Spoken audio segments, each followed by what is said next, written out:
Ang bagyong nagpira-piraso sa kalangitan ay hindi lang nagkalat ng kidlat, kundi pati na rin ang tadhana. Nang bumalik ang liwanag, walang laman ang Isle of Mirrors. Ang 5 prinsesa, sina Flaria, Talia, Nanahimik ang Enclavea. Ang mundong minsang nagniningning sa harmonya ay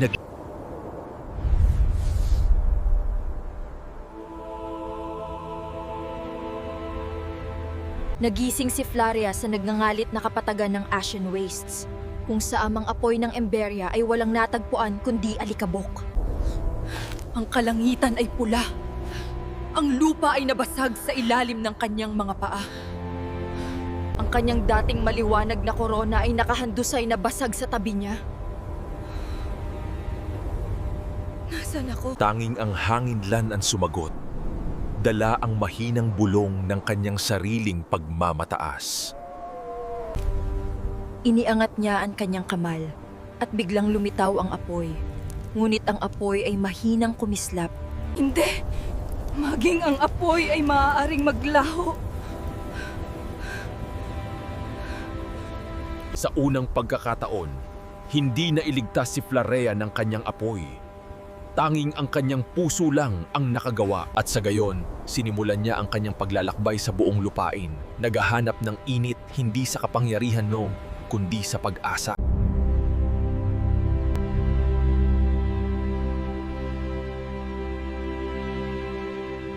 Sa malayong lugar, nagising si Talia sa isang kagubatan na hindi na umaawit. Ang mga puno ay nakatayo pa rin, walang buhay. Ang mga ugat ay tuyo at marupok sa ilalim ng kanyang hawak. Hindi ito ang Terra Verde. Wala na to. Gumising ka, inang kalikasan. Kailangan ka namin. Pakiusap, bumalik ka.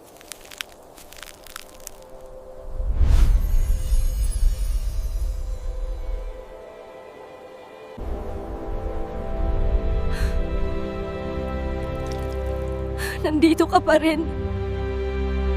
Naghihintaw ang mundo sa tagapangalaga nito. Kahit isang buto lang ay kayang magbalik ng kagubatan. Kung gayon, ibabalik ko ang buhay. Isang dahon sa bawat pagkakataon.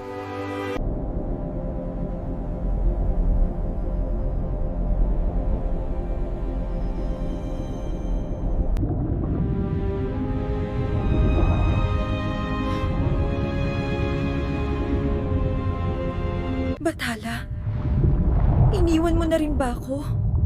Hindi. Nakalimutan mo nang makinig. Hindi iniiwan ng dagat ang kanyang anak. Tinuturuan niya itong lumangoy ng mas malalim.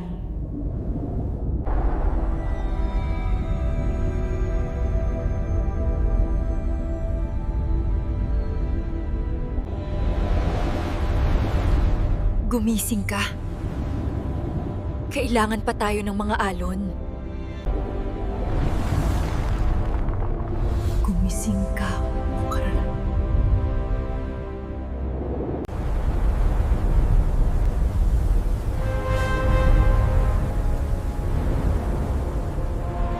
Nasaan ako?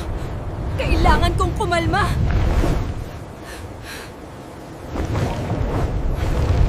Ang bagyo ay walang pinakikinggan, pero marahil makikinig ito sa akin.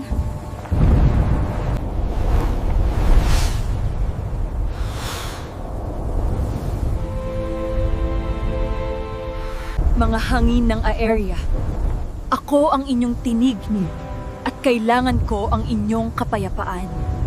Pakiusap.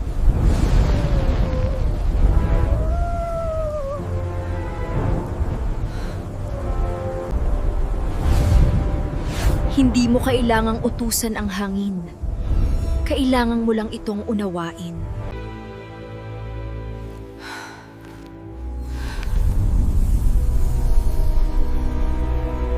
Inay, may natira pa.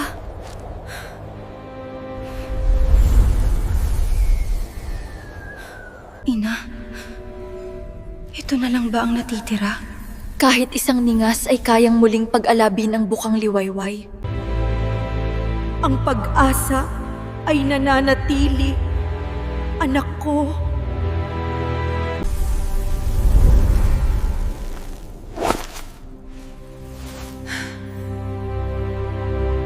Kung gayon, hahahanapin ko sila, Popoy.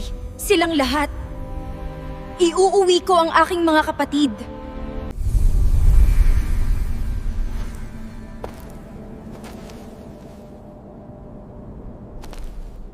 At kaya, dala ang huling sinag ng liwanag sa buong Enclavea, nilisan ni Raya ang mga lupain, At sa huling kislap ng liwanag sa buong Enclavea, si Raya ay naglakbay sa malawak na kalupaan. Ang kanyang paglalakbay ang naging simula ng paghahanap sa mga nawawalang kapatid. Sa mga kaharian ng Enclavea, 5 magkakapatid ang tumahak sa magkakaibang landas.